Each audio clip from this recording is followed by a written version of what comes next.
ഇറക്കി വിടല്ലേ, ഞാനൊരു വീട് നോക്കി മാറി തരാന്ന് പറഞ്ഞിട്ട് പോലും കേക്കണെങ്കി വന്നാ ഞാൻ ചെയ്യ. എനിക്കൊന്നും അറിയത്തില്ല പഠിച്ചോനെ. ഇതൂടെ ആകണം. നീ പഠിച്ചോനോടല്ലാതെ ആരോട് പറയാനില്ല. എല്ലാരോടും ഞാൻ പറഞ്ഞു പഠിച്ചോനോട് ഇങ്ങനെ പ്രാർത്ഥിച്ചു.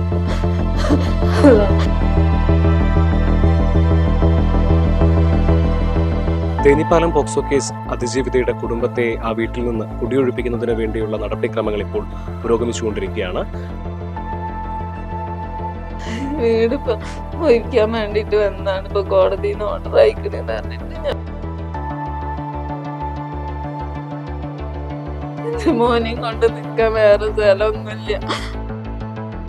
പ്രായപൂർത്തിയാവാത്ത ഒരു മകനും ഉമ്മയും മാത്രമാണ് ഇപ്പോൾ ആ കുടുംബത്തിലുള്ളത്. അവർ ഈ രണ്ടുപേരും എങ്ങോട്ട് പോകുമെന്ന ചോദ്യമാണ് സമൂഹത്തിന് മുന്നിലേക്ക് ചോദിച്ചുകൊണ്ടിരിക്കുന്നത്.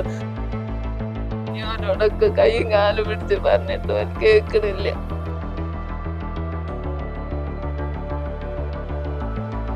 മോളും മരിച്ചു, ഭർത്താവും മരിച്ചു, മോനെയും കൊണ്ട് എന്നെ ജീവിക്കാൻ സമ്മതിക്കില്ല. കുറച്ച് ദിവസമാണ് വീട് കിട്ടിയിട്ട് ഞാൻ മാറി കൊടുത്തോളാന്ന് പറഞ്ഞിട്ട് കൊണ്ട് കേൾക്കണില്ല. ഈ അതിജീവിതയുടെ കുടുംബം ഇത്രയും നരകിച്ച് ജീവിക്കുന്നത് നമുക്ക് സഹിക്കുന്നതിൽ അപ്പുറമാണ്.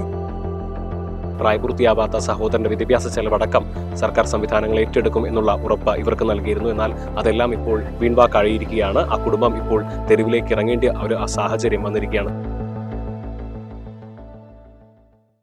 നമസ്കാരം. തേനിപ്പാലം പോക്സോ കേസ് അതിജീവിതയുടെ കുടുംബത്തെ ആ വീട്ടിൽ നിന്ന് കുടിയൊഴിപ്പിക്കുന്നതിന് വേണ്ടിയുള്ള നടപടിക്രമങ്ങൾ ഇപ്പോൾ പുരോഗമിച്ചുകൊണ്ടിരിക്കുകയാണ്. സർക്കാർ സംവിധാനങ്ങൾ ഈ കുടുംബത്തെ സംരക്ഷിക്കും എന്ന ഉറപ്പാണ് ഇപ്പോൾ കാറ്റിൽ പാറിയിരിക്കുന്നത്. എന്തു തന്നെയായാലും വല്ലാത്തൊരു ദുഃഖകരമായ അവസ്ഥയിലൂടെയാണ് കുടുംബം കടന്നു പോകുന്നത്. പ്രായപൂർത്തിയാവാത്ത ഒരു മകനും ഉമ്മയും മാത്രമാണ് ഇപ്പോൾ ആ കുടുംബത്തിലുള്ളത്. അവർ ഈ രണ്ടുപേരും എങ്ങോട്ട് പോകുമെന്ന ചോദ്യമാണ് സമൂഹത്തിന് മുന്നിലേക്ക് ചോദിച്ചുകൊണ്ടിരിക്കുന്നത്. തങ്ങളൊരൽപ്പം സമയം കൂടി നീട്ടി ചോദിച്ചെങ്കിലും അതുപോലും ലഭിച്ചില്ല എന്നാണ് ആ ഉമ്മ കുട്ടിക്കരഞ്ഞുകൊണ്ട് നമ്മളോട് വ്യക്തമാക്കിയത്. വീട് ഇപ്പൊ ഒഴിക്കാൻ വേണ്ടിട്ട് വന്നാണ്. ഇപ്പൊ കോടതിയിൽ നിന്ന് ഓർഡർ അയക്കണെന്ന് പറഞ്ഞിട്ട് ഞാൻ ഒഴിയൂലെന്നൊന്നും ഞാൻ പറയുന്നില്ല. പക്ഷെ എനിക്കൊരു എന്റെ മോനെയും കൊണ്ട് നിക്കാൻ വേറെ സ്ഥലമൊന്നുമില്ല. ഒരു വീട്ടിലേക്ക് മാറാൻ വേണ്ടി വീട് ഇങ്ങനെ നോക്കി നടക്കാണ് ഞാൻ. ഏതെങ്കിലും ഒന്ന് ശരിയായിക്കാണെങ്കിൽ മാറി കൊടുത്തോളാന്നൊക്കെ ഞാൻ പറയുന്നുണ്ട്. ഒന്നും കേൾക്കണില്ല. ഈ മോനെയും കൊണ്ട് ഞാൻ എന്തെങ്കിലും ഇവിടെ റോട്ടിൽ കിടക്കണ്ട, മുറ്റത്ത് കിടക്കണ്ട, ഞാൻ എങ്ങോട്ടാ പോവാ? എനിക്കൊന്നും ചെയ്യാൻ കഴിയണില്ല. എല്ലാരോടും ഞാൻ പറഞ്ഞു, അവരോടൊക്കെ കൈയും കാലും പിടിച്ച് പറഞ്ഞിട്ട് അവൻ കേൾക്കണില്ല. കോടതിയിലും ഞാൻ വക്കീലിനോട് ഞാൻ പറഞ്ഞിരിക്കണ്, വീട്ടിൽ നിന്ന് ഇറക്കി വിട്ടുകയാണ്, വേറെ പോവാൻ സ്ഥലമില്ല, അവരോടൊന്നും കുറച്ച് സാവകാശം തരാൻ പറഞ്ഞു. വേറെ വീട് കണ്ടെത്തുന്ന വരെ ഒത്തിരി സമയം തരാൻ പറയുന്നുണ്ട്. ഞാൻ ഒഴിഞ്ഞോടത്തോളാന്ന് ഒന്നും കേൾക്കണില്ല. എന്താ ചെയ്യാ? മോളും മരിച്ചു, ഭർത്താവും മരിച്ചു, മോനെയും കൊണ്ട് എന്നെ ജീവിക്കാൻ സമ്മതിക്കൂല. എനിക്ക് എന്ന് സുഖമില്ലാത്ത ആളാണ് ഞാൻ. എന്നും രോഗം കൊണ്ട് ഇങ്ങനെ നടക്കുന്ന ആളാണ്. എന്റെ മോൻ എങ്ങനെയെങ്കിലും ഒന്ന് നോക്കാൻ സമ്മതിക്കില്ല.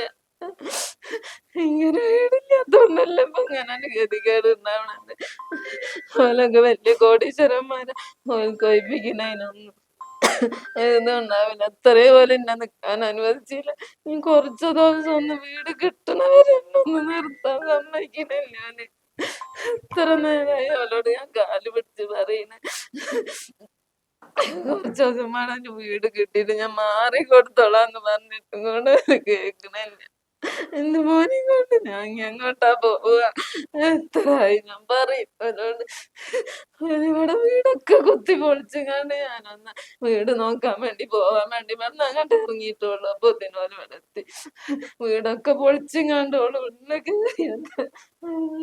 കിടക്കുന്നു. എന്നാ ഞാൻ ചെയ്യേണ്ട സാധനങ്ങളൊക്കെ എടുത്ത് കണ്ട് പോയിക്കളാന്ന് ഞാൻ പറയുന്നുണ്ട്.